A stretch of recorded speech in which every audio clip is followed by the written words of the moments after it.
Following last night's debate, GOP lawmakers and Republican officials held a conference call to discuss strategy moving forward. And now House Speaker Paul Ryan says he will no longer defend Donald Trump or campaign for him. Instead, he's going to focus solely on keeping a Republican majority in the House. Politico's chief polling analyst Steve Shepard is in Arlington, Virginia to help us out. Steve, how big of a deal is it for Paul Ryan to pull out as a campaign surrogate for Donald Trump? Well, on its face, it is, not really newsy. Look, Paul Ryan has been pretty quiet when it comes to what he thinks about Donald Trump, other than endorsing him a few months ago. That said, he's trying to walk a really thin tightrope here. Republicans are seeing, since this tape came out on Friday, they see two things in the polling data, as evidenced by a new NBC News Wall Street Journal poll just out about an hour ago. They see Donald Trump's support cratering. He's down 11 points in a four-way ballot. It's 14 points in a head-to-head matchup with Hillary Clinton.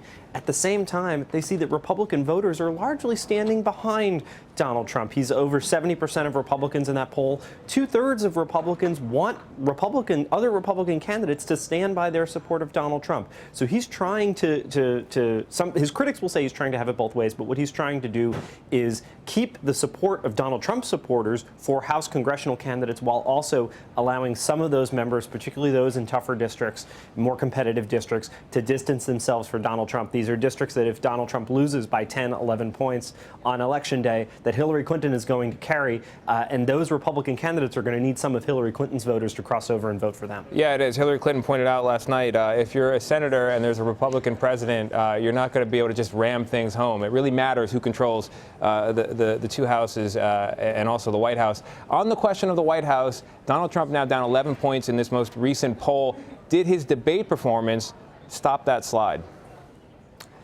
You know, that's not totally clear yet. This poll was conducted before the debate, but after that tape came out on Friday. So we don't know yet whether or not that stopped that slide. I think the way Republican leaders are behaving today indicates that they at least believe that Donald Trump still has significant support among rank-and-file Republican voters. Now, we've seen throughout this campaign, as Donald Trump has been capped at a ceiling of 42%, that's not enough for him to win.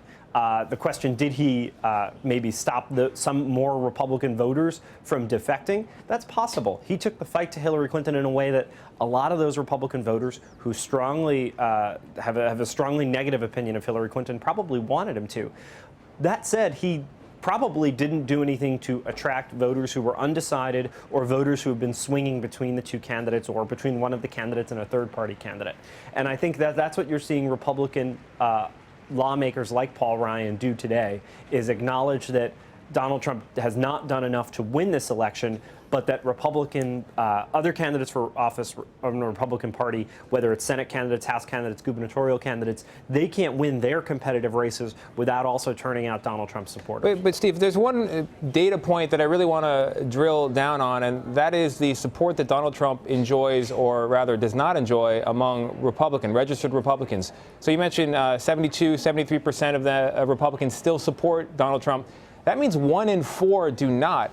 That strikes me as an extraordinary figure. 1 in 4 registered party members not supporting the nominee in the party. Does that strike you as a big deal? Absolutely. In modern elections in this polarized country, both in 2012 and 2008, the candidates won more than 90% of people who identified with their party. So Barack Obama won between 90 and 95% of Democrats. Mitt Romney won between 90 and 95% of Republicans on Election Day in 2012. Now you could have an election where Hillary Clinton carries 90% of Democrats and Donald Trump struggles to carry 75 or 80% of Republicans. That seems to be the way we're going right now. Donald Trump has polarized even the Republican Party, inside the Republican Party. And it's interesting, the voters that he's losing within that coalition. He's losing women more than men among Republicans, and he's losing college-educated Republicans more than those with less education. These are the fractures that Republicans are going to have to find a way to pick up the pieces and move forward in 2017 if Donald Trump does indeed lose, which I think Paul Ryan's statement today indicates he thinks is either very likely or almost certain at this point. Now, and Steve, just one more question, then I'll let you go. The most recent videotape, or the Friday night videotape, Donald Trump talking in lewd terms about women. That seems to have affected his poll numbers. And now, of course, there are additional tapes coming out. The most recent from New Zealand. Again, he's describing himself as quite the womanizer. Has the ceiling been found yet when it comes to that kind of negative sound from Donald Trump, or will voters continue to evaporate if more tapes come out? I certainly think if there are more that either prove a pattern of behavior or behavior that is worse than what was on that initial tape, that could certainly erode further some of his support. Look, Donald Trump does have a core group of committed supporters, but as we're seeing now, the percentage of Republicans in the NBC News Wall Street Journal poll supporting him, fewer than 75%. That's down about 10 points. Even if he loses another 5 to 10 points among Republicans, he'll still win a majority of Republicans. But now we're talking about a major party presidential candidate who would struggle to win 35 to 40% of the vote nationally.